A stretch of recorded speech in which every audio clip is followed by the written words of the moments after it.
မင်္ဂလာပါ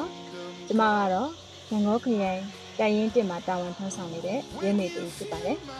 ခုဗီဒီယိုမှာတော့18ကြိမ်မြောက်ထောက်ပို့တီရောင်းရငွေစီးရင်ချင်းတန်းကိုတင်ပြသွားမှာဖြစ်ပါတယ်ကျမတို့တိုင်းရင်းမှာ18ကြိမ်မြောက်ထောက်ပို့တီကိုအဆောင်ရင်2000တားကက်ထားပြီးတော့မှရောင်းချထားပါတယ်အဆောင်ရင်2000ဆိုတော့ရရှိငွေ340ကျပ်ဖြစ်ပါတယ်ရှင်အဲ့ဒီကျဲကမှာကော်မရှင်က8သိန်းနဲ့ချီရောင်းရမှာအသုံးပြုတယ်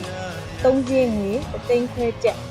စုပေါင်း9သိန်းခွဲကျပ်နှုတ်လိုက်တဲ့အခါမှာတော့တန်ရင်အတွင်းအတရင်ကျန်ငွေ335,000ကျပ်ရရှိပါတယ်18ကြိမ်မြောက်ထောက်ပို့တီရောင်းရငွေမှာတန်ရင်အတွင်းအတရင်ကျန်ငွေ335,000ကျပ်ကိုကျမတို့တန်ရင်မှာအပိုင်း3ပိုင်းခွဲပြီးတော့မှအသုံးပြုထားပါလို့ရှင်